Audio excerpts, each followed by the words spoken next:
ফিলিস্তিনের পক্ষে ইসরায়েলের বিরুদ্ধে জিহাদ করতে রাজি আছে না নাই? কারা কারা ইসরায়েলের বিরুদ্ধে ফিলিস্তিনের পক্ষ হয়ে প্রতিবাদ করে ইসরায়েলের বিরুদ্ধে জিহাদ করার সামর্থ্য আছে, শক্তি আছে? হাতটা উঠায় দেখাই দিল। নারে তাকবীর, নারে রিসালাত। ফিলিস্তিন, ফিলিস্তিন, ফ্রি ফ্রি ফিলিস্তিন। হাত নামান, হাত উঠিয়ে অঙ্গীকার দিয়েছেন। খুশি হয়েছেন কে?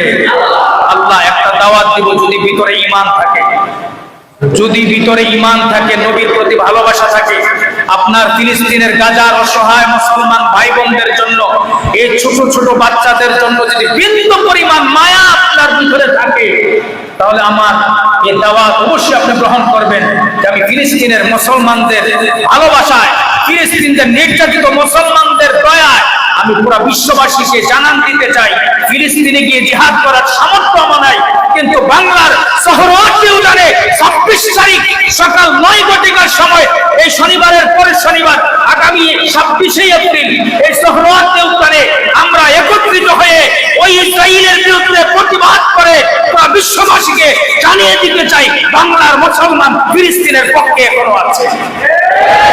কারা কারা ফিলিস্তিনের পক্ষে, ফিলিস্তিনের পক্ষে ইসরায়েলের বিরুদ্ধে প্রতিবাদ করার জন্য আপনার জবান দিয়ে আপনি উপস্থিত হয়ে ফিলিস্তিনের পক্ষে প্রতিবাদ করার লক্ষ্যে আগামী 26 এপ্রিল সোহরাওয়ার্দী উদ্যানে নিজের মায়ায়, রাসূলের মহব্বতে, আল্লাহর মহব্বতে, ফিলিস্তিনের অসহায় মুসলমানদের মহব্বতে আগামী 26 তারিখ সোহরাওয়ার্দী উদ্যানে কারা কারা যাবেন একটু হাত দেখতেছে?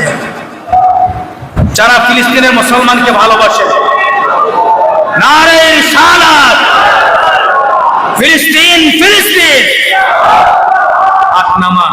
আমি দোয়া করব প্রাণ খুলে, যেখানে লক্ষ লক্ষ মুসলমান, গোটা বাংলার সমস্ত পীর মাশায়েখ উপস্থিত থাকবেন, সেখানে কোন দলমত নেই, সমস্ত পীর মাশায়েখগণ, গোটা বাংলার সমস্ত পীর মাশায়েখ, টেকনাফ থেকে তেতুলিয়া, রূপসা থেকে পাথুরিয়া, সমস্ত বাংলার মুসলমান এবং সমস্ত পীর মাশায়েখগণ, সমস্ত দরবারে, যতগুলি দরবার বাংলাদেশে রয়েছে, সমস্ত পীর মাশায়েখ আলেম ওলামাগণ ঐক্যবদ্ধ হয়ে ডাক দিয়েছেন আগামী 26 এপ্রিল সোহরাওয়ার্দী উদ্যানে ফিলিস্তিনের পক্ষে, ইসরায়েলের বিপক্ষে প্রতিবাদ করার জন্য দুর্গ গড়ে তুলতে হবে, কালেমার পতাকা উত্তীর্ণ করতে হবে।